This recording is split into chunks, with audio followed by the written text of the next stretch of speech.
دو بہت ہی مالدار بھائی عرب کے ایک قبیلہ میں رہا کرتے تھے۔ اللہ تبارک و تعالیٰ نے بے پناہ مال و دولت عطا فرمایا تھا، بہت ساری زمین جائیداد، سونا چاندی، دراہم دنانیر، اور اللہ تبارک و تعالیٰ نے ان دونوں بھائیوں میں بہت اخلاق،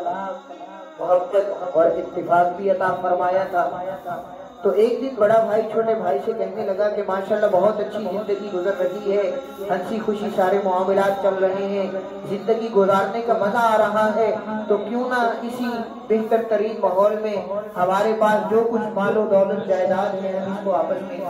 اتفاق کے ساتھ تقسیم کر لیں۔ تو چھوٹے بھائی نے بڑے بھائی بات کو قبول کر لیا اور کہا کہ آپ کا مشورہ بالکل ٹھیک ہے، کل نہ صحیح آج ہی صحیح، ہم اتفاق اتحاد اور محبت کے ماحول میں یہ سب کچھ آپس میں تقسیم کر لیتے ہیں، اس کا بٹوارا کر لیتے ہیں۔ تو چنانچہ زمین جائیداد سے تقسیم شروع ہوئی، دونوں نے اپنے اپنے حصے کی زمین تقسیم کر لی، پھر سونا اور چاندی دونوں نے اپنے اپنے حصے کا سونا چاندی تقسیم کر لیا، پھر جانور مال مویشی وہ بھی دونوں بھائیوں نے اپنے اپنے حصہ کے جو تھے آپس میں تقسیم کر کے بانٹ لیے، اور پھر اس کے بعد دراہم دنانیر جن کی رقم تھی وہ بھی دونوں بھائیوں نے بانٹ لی۔ بالآخر ایک ایسا مرحلہ آیا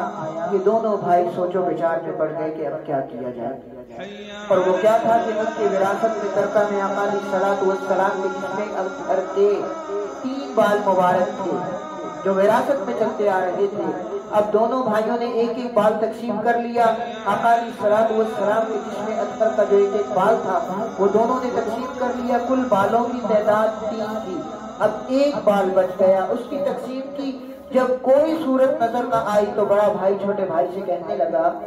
ہم اس طرح کرتے ہیں کہ آقا علیہ الصلوۃ والسلام کے اس بال مبارک کے 2 ٹکڑے کر لیتے ہیں، اس کو کاٹ دیتے ہیں، اس کے 2 حصے کر دیتے ہیں، ایک حصہ آپ رکھ لینا، ایک حصہ میں رکھ لوں گا، برابر کی تقسیم ہو جائے گی۔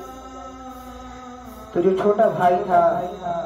وہ عاشق رسول بھی تھا، محبت رسول میں ڈوبا ہوا،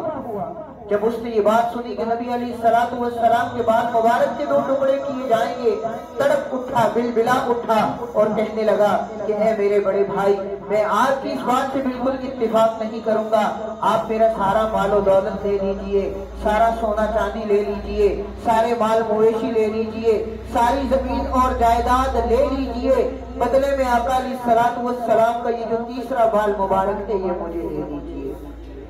چنانچہ بڑے بھائی نے اس پیشکش کو قبول کر لیا، اس نے آقا علیہ الصلوۃ والسلام کا ایک بال مبارک سارے مال و دولت کے بدلے اپنے چھوٹے بھائی کو دے دیا۔ اب چھوٹا بھائی سب کچھ لوٹا کے آقا علیہ الصلوۃ والسلام کا ایک بال مبارک لے کے کبھی اسے چومتا، کبھی آنکھوں سے لگاتا، عقیدت اور محبت کے ساتھ اسے گھر لے آیا، اپنے پاس رکھ لیا، روز اس کی زیارت کرتا، بالآخر حالات نے پلٹا کھایا۔ چھوٹے بھائی نے بہت ہی کم پیمانے پر تجارت کا سلسلہ شروع کیا، اللہ تبارک و تعالیٰ نے اس میں برکت ڈالی اور ایسی برکت عطا فرمائی کہ وہ بڑے بھائی سے بھی بہت زیادہ مالدار ہو گیا، کل مال جو اس کے ترکہ اور وراثت میں ان کو ملتا تھا اس سے بھی کئی گنا زیادہ وہ چھوٹا بھائی مالدار ہو گیا، جس نے نبی علیہ الصلوۃ والسلام کے ایک بال مبارک کو ترجیح دی۔ اور ادھر بڑا بھائی کسی ایسی پریشانی یا مصیبت میں مبتلا ہوا کہ سارا مال و دولت آہستہ آہستہ ختم ہو گیا، زمین جائیداد بک گئی، روپیہ پیسہ خرچ ہو گیا، مال مویشی بک گئے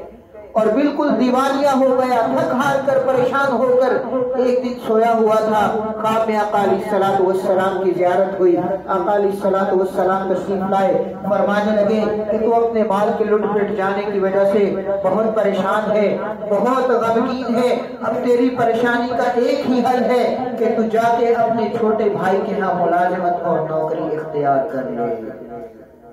کون سا چھوٹا بھائی؟ جس نے آقا علیہ الصلوۃ والسلام کے ایک بال مبارک کو ساری دولت اور جمع پونجی پر ترجیح دی تھی۔ اس ایک بھائی کے ہاں وہ بڑا بھائی جو مالدار تھا، جس نے مال کو قبول کیا اور جس نے مال کو قبول کیا، دونوں کا انجام دنیا نے دیکھا، مالدار دیوالیہ ہو گیا، اور جس نے نبی علیہ الصلوۃ والسلام کے ایک بال کی قدر و منزلت پر اپنا سب کچھ کچھ نچھاور کر دیا رب العالمین نے دنیا کی عارضی دولت سے، پھر اسے مالا مال فرما دیا۔ تو چنانچہ بڑا بھائی چھوٹے بھائی کے یہاں خادم ہو گیا اور نوکری میں ساری اس نے زندگی گزاری، اور پھر اسی حال میں دنیا سے رخصت ہوا۔ تو میرے بھائیوں، اصل چیز محبت اور اطاعت ہے،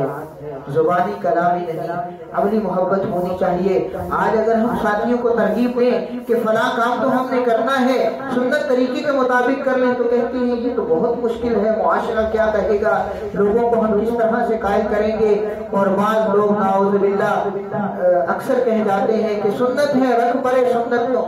سنت کو پرے رکھ۔ تو حضرات علماء کرام نے لکھا ہے کہ کلمہ کفریہ ہے، سنتوں پر عمل کرنے سے اللہ تبارک و تعالی زندگی میں بہاریں عطا فرماتے ہیں۔ جو تھام لے تیرا دامن حیات ہو جائے ساری کندن، نظام ہستی کی زرگری ہے تیری محبت تیری اطاعت، وہ خوش مقدر ہے دو جہاں میں کہ جس کے باطن کی گل ستا میں، وہ خوش مقدر ہے دو جہاں میں کہ جس کے باطن کی گل ستا میں،